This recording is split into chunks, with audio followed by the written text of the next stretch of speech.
mpaka mlifikia maamuzi ya kuamua kuachana, maana yake mlishindwa kuelewana, mlishindwa kusikilizana, tabia zenu zilishindwa kuendana, mkaona kabisa hatuwezi kufikishana popote, na ndio maana mkaachana.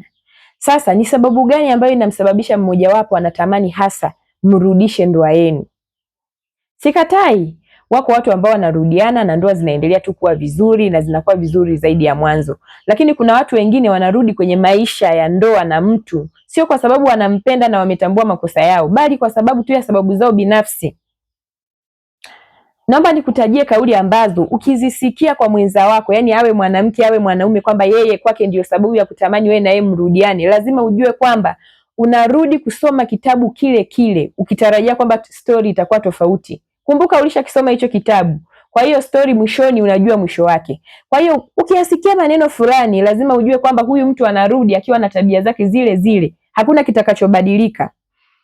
Neno la kwanza ambalo halipaswi kuwa sababu ya kusababisha mtu aseme nataka kurudiana na wewe ni pale atakapokuambia watoto. Mtu atakapoanza kutaja sababu watoto. Mimi siwezi kulea watoto peke yangu, mimi natamani nirudi nilee watoto wangu. Pengine ni mwanamke alikuachia watoto, anakuambia natamani nirudi nilee watoto wangu. Au kama ni mwanaume anakuambia sasa itakuweje watoto kulelewa bila baba. Mimi naona tu tungerudiana tu kwa ajili ya watoto wetu. Kwa nini asikurudie kwa ajili ya upendo ambao anao juu yako? Kwa nini asirudi kwa sababu amejitambua kwamba tabia zake hazikuwa sahihi kwako, ameamua kujirekebisha? Kama alikuwa hakuheshimu, alikuwa hakutii, alikuwa hakusikilizi, atarekebisha tabia hizo vipi kama anarudi kwa sababu ya watoto? Kama alikuwa anakufanyia usaliti wa wazi, kama alikuwa anakutukana, kama alikuwa anakupiga, hayo mabadiliko yatatokea vipi kama yeye sababu ya kutaka kurudiana na wewe ni watoto? Kumbuka, nyinyi mlikutana mkiwa wawili, hamna hata watoto, mlipendana. Sababu ambayo iliwaunganisha nyinyi kwa mara ya kwanza ilikuwa ni upendo. Kwa nini sasa hivi mnaporudiana iwe sababu ni watoto? Ujue watoto ni matunda ya mahusiano yetu sisi. Vipi tusingekuwa na watoto, tungerudiana kwa sababu gani? Kuna maswali mtu lazima ujiulize kabla hujarudi kucheza ngoma ile ile. Kwa sababu lazima uwaze kwamba nisingekuwa na watoto, ina maana huyu mwanamke angenirudia kwa ajili gani? Nisingekuwa na watoto, huyu mwanaume angenirudia kwa ajili gani? Kama hakuna sababu zaidi ya watoto, manake hapo hakuna upendo. Yeye anang'ang'ania kurudi ili tu aje akae karibu na watoto, anang'ang'ania tu kurudi, anang'ang'ania urudi ili uende ukamlelee watoto, anang'ang'ania tu kurudi ili wewe umsaidie majukumu ya kulea watoto, yeye peke yake ameshindwa. Na sababu nyingine ambayo haipaswi kumfanya mtu akwambie kwamba yeye ndio maana kimemsababisha arudi, akikwambia kwamba yani mimi naona nashindwa kukaa, nashindwa kuzoea, mazoea yananipa tabu, nashindwa kuzoea kukaa bila wewe, nimekuzoea. Unarudi kusoma kitabu kile kile, unarudi kusoma kitabu kile kile. Kwa nini mtu asijue kwamba kipo kitu ambacho sisi tulishindana? Kwa nini msijadili matatizo yaliyowaachanisha?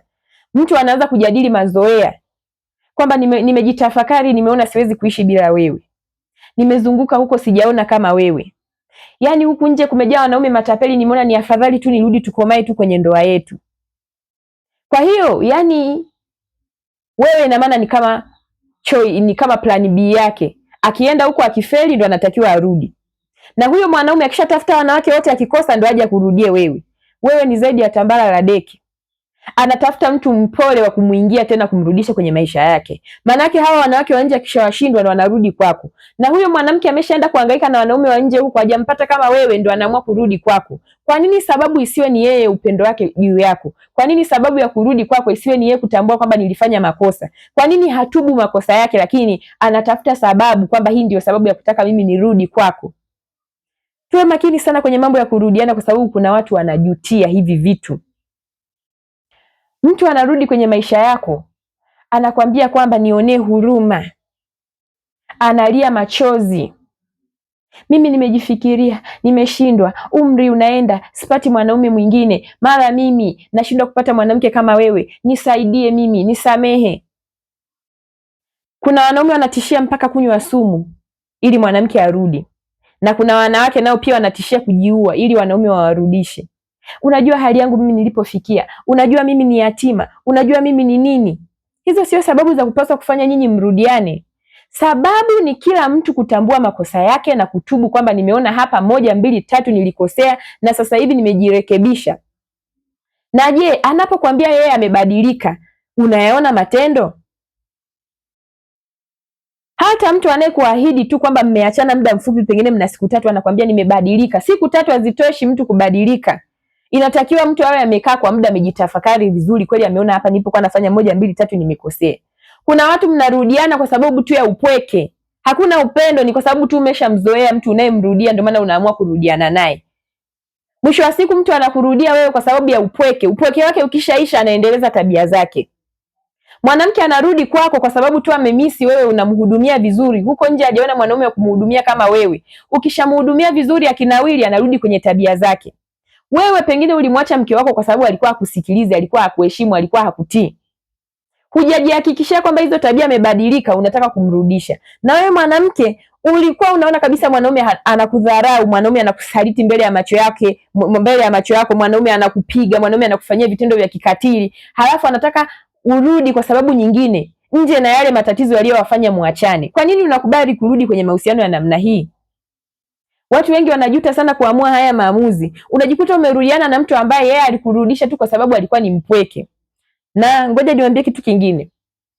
Kuna watu yeye anataka akiachana na wewe aone umepauka. Mwingine anakurudia wewe kwa sababu tu ana wivu. Sijui kama unaelewa hicho kitu. Yaani kama wewe ni mwanaume uliachana na huyo mwanamke, anakwambia hautapata mwanamke kama mimi. Au kama ni mwanaume anakwambia, yani wewe mwanamke hautapata mwanaume kama mimi. Akishaona una move on, unaendelea vizuri maisha yako, anajifanya anarudi. Sio kwa sababu anakupenda, ana wivu.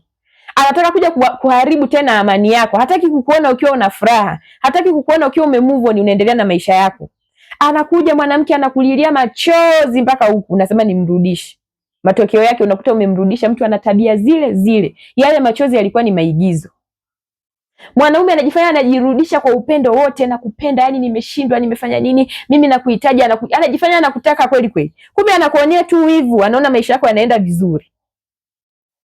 Je, unarudiana na mtu kwa sababu gani? Kwa sababu umeona amebadilika? Kwa sababu ya upweke? Kwa sababu ya hofu ya kukosa mahusiano mengine? Kwa sababu hujaona kama yeye kulingana na ujinga na unyonge alionao? Au unarudiana na mtu kwa sababu gani? Mimi nafikiri watu turudiane kwa sababu kila mtu amejua mapungufu yake, kwamba mimi hapa 1, 2, 3 nilikuwa nakosea. Mimi hapa 1, 2, 3 nilikuwa nakosea, naamua kurekebisha, na kwa sababu nampenda mwenza wangu nataka turudiane kwa sababu ya upendo. Sababu ya kuwarudisha nyinyi kuwa pamoja iwe upendo, kwa sababu watoto hawakuwepo mnapopendana. Huo upweke usingekuwepo kama msingekutana kwa upendo. Mtu kuona hajaona mtu kama wewe, asingeona kama asingekuwa na wewe kwenye mahusiano, kama asingekupenda wewe. Maana yake hapo ukifuatilia utagundua sababu kubwa ambayo inatakiwa kuwarudisha watu pamoja ni upendo, sio kitu kingine. Mtu anakupa Kiswahili ambacho hata wewe tu kinakushangaza, alafu unamrudie. Unakubali arudi kwenye maisha yako, unakubali kurudi kwenye nyumba yake. Mwisho wa siku unaenda kupitia mateso yale yale. Mwanaume anakwambia hauwezi kupata mwanaume kama mimi. Mimi nakwambia kabisa, mimi ndio mwanaume ambaye nakujua wewe vizuri. Mwanamke naye anakwambia, yani wewe mwanaume, wewe mwanamke akukaa na wewe huji kupata. Anakutengenezea tu namna ya wewe kuona kama umepoteza kitu cha muhimu. Mimi nafikiri unapoachana na mtu, wewe ndio unaona thamani kwamba yule mtu niliyemwacha kumbe ni wa muhimu. Wewe ndio uone, sio yeye ajitangaze. Kizuri akijitangazi, kinajionyesha tu kwamba hiki ni kizuri. Sio lazima mtu akipigie kelele, kinaonyesha. Kama yeye ana tabia nzuri, kwa nini apigie kelele tabia zake wewe uzione? Kwamba anajua wewe siku zote unavyoishi naye kwenye mahusiano hukuona kama yeye ni mtu mzuri, mpaka ukaamua kuondoka kwenye maisha yake, ukaamua kuvunja mahusiano na yeye, maana yake hukuona kama unapoteza kitu cha muhimu.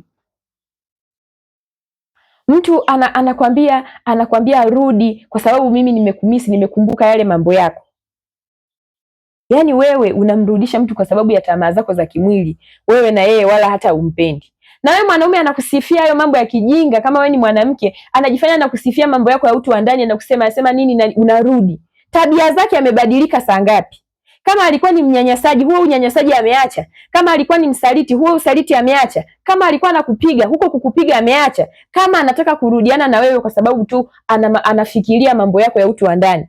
Na wewe mwanaume pia vile vile. Mwanamke anaweza kukusifia, mwanaume wewe ndio unajua sana sijui nini na nini, sijaona mwingine. Na wewe unaona hiyo ni sababu ya kumrudisha mtu kwenye maisha yako. Vipi kuhusu kiburi alichokuwa na kuonyesha? Vipi kuhusu dharau zake? Vipi kuhusu yeye kuto kukusikia wewe? Vipi kuhusu yeye kukuona wewe kama umechanganyikiwa? Vipi kuhusu mambo aliyoyafanya kabla hamjaachana? Yanaisha vipi kati yenu? Wakati mwingine mimi nawaambia, mnaporudiana kuwa makini sana wewe unapoamua kurudiana na mtu, kwa sababu pengine unarudiana na mtu ambaye tabia zake ni zile zile, ni vile tu anafanya maigizo ya muda mfupi ili kukurudisha kwenye himaya yake. Na ukumbuke, wako wanaokurudisha kwa sababu tu ana wivu na wewe, hataki kuona una move on. Kuna mwanamke yeye akisha kuacha hataki kuona unapata mwanamke mwingine, na kuna mwanaume yeye akisha kuacha hataki kuona unapata mwanaume mwingine. Kuna mwanaume yeye analinda mamlaka yake juu yako, yani anataka yeye ndo awe mwanaume wa pekee ambaye anaweza kukutawala wewe. Hataki kuona ukiwa na mwanaume mwingine pengine ambaye ataishi na wewe kwa upendo, ataishi kwa roho ya utu, ataishi vizuri. Anataka yeye aendelee kukunyonya, aendelee kuwa anaishi nawe kwa kukuteketeza. Kwa hiyo akiona unapata mtu mzuri, anaona unapiga hatua, ndo anajifanya anarudi kwa upendo wote ili akurudishe kule ulikotoka. Mwanaume anakwambia mimi nimeona tu nirudiane na wewe kwa sababu kwa kweli nimetafakari na nimeangalia, nimeona hakuna mwanamke kama wewe. Kiukweli wewe ni mwanamke wa tofauti, wewe ni mwanamke wa nini? Hizo tabia ambazo ulikuwa unanifanyia, ni lini umezifikiria kuzirekebisha? Mwanamke anakwambia mimi nimeangalia huko nje, maisha yamekuwa magumu, nisaidie mwenzio. Yaani maisha yangu sijiwezi, nateseka, nafanya nini? Nimejua kabisa kwamba kumbe ni afadhali ukae kwenye ndoa kuliko. Kwa hiyo anakuja kwenye ndoa kwa sababu ya huduma zako. Kwa hiyo anataka kukaa na wewe kwenye ndoa kwa sababu huko nje hajapata wanaume waliompa mafanikio. Hujiulizi kwamba ingekuweje kama angefanikiwa kumpata mwanaume kama mimi au aliyenizidi mimi, angerudi? Kitu kinachosababisha mtu arudi kwenye maisha yako iwe ni upendo na sio sababu nyingine yoyote. Iwe ni upendo na yeye kujitafakari, kuona hapa nilipokuwa nafanya 1, 2, 3 nilikosea. 1, 2, 3 nilikufanyia makosa. 1, 2, 3 nimejirekebisha kwa sababu nakupenda, naomba turudi, tuanze upya. Wewe mtu anakuambiaje kwamba mrudiane kwa sababu ya watoto? Msingekuwa na watoto mngerudiana saa ngapi? Nyinyi mliunganishwa na upendo, kwa nini leo muunganishwe na watoto? Watoto nao ni viumbe, hawapaswi kuwa kama wao ni gundi ya kuunganisha watu. Hawapaswi kuwa kama kamba ya kuwavutia watu kuwa pamoja. Watoto nao mjue wanajifunza vitu, kwamba ina maana watajifunza kuona kwamba kumbe kuna haja ya yeye kuvumilia kila tabu kwa sababu ya yeye kuwa na mtoto. Watoto nao wanajua mahali penye upendo. Mama wanamuona amerudi, maisha yake ni ya kupigwa na kudhalilishwa na baba, na anafanya hivyo kwa ajili ya watoto. Hawa watoto wanakuwa akiwa anawaza kitu gani? Naomba niseme kwamba ndoa sio sehemu ya watu kwenda kuteseka. Ndoa ni sehemu ya watu kwenda kufurahia. Ndoa ni sehemu ya watu kwenda kutendeana mema, kwa sababu hicho ndio kipindi cha mwisho cha maisha yetu. Kinachofuata hapo ni kifo tu, au kama kuzeeka, kama Mungu atatujalia umri mrefu. Kwa nini mwingine aishi akimvumilia mwingine? Ndiyo, ndoa inatakiwa tuvumiliane, lakini tumeambiwa tuvumiliane. Sio mwingine yeye kazi yake iwe ni kumtupia mwingine mishale, mwingine anakinga tu na kuumizwa kila siku. Chunga sana, unarudiana na mtu kwa sababu gani? Kwa sababu mwisho wa siku unajikuta umerudiana na mwanamke kwa sababu ya upweke. Unajikuta umerudiana na mwanaume kwa sababu ya upweke. Upweke wako ukishaisha unagundua kwamba mimi mwanaume simtaki. Upweke wako ukishaisha unagundua kwamba mimi mwanamke simtaki. Watu wanaanza kuishi kwa kujuta. Mtu anaanza kujiuliza, au nimwache au nifanyeje? Umeshamrudia, utamwacheje? Kwa hiyo tuangalie na tuwe makini kwamba sababu zinazotufanya turudiane ni nini hasa. Je, ni sisi kuona tunapendana au kuna vitu vinavyotuzunguka? Ndugu anakulazimisha rudi kwa yule mtu. Ndugu anakulazimisha mrudishe mke wako. Wewe pengine roho yako haitaki. Kwa nini mrudishe mtu wewe ukiwa hautaki? Kwa nini urudi kwa mtu kwa sababu ya maneno ya watu? Rudi kwa mtu kwa kuwa moyo wako wewe mwenyewe umeridhia kwamba natamani tu nirudi. Nimegundua nilipokosea, naona nirudi. Nimegundua nilipokosea, natamani mke wangu arudi. Sio sijaona kama mke wangu. Ungeona ambaye amemzidi mke wako, je, ungemrudie?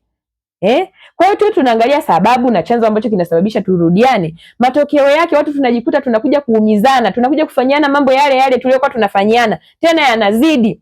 Tunakuja kusoma vitabu vile vile ambavyo hata mwisho wa story tulikuwa tunaujua, tukitarajia kwamba kutakuwa kuna mabadiliko ya story, wakati script ni ile ile. Unavyoanza kusoma kitabu unakiona kiko vile vile, hakuna kitu kilichobadilika.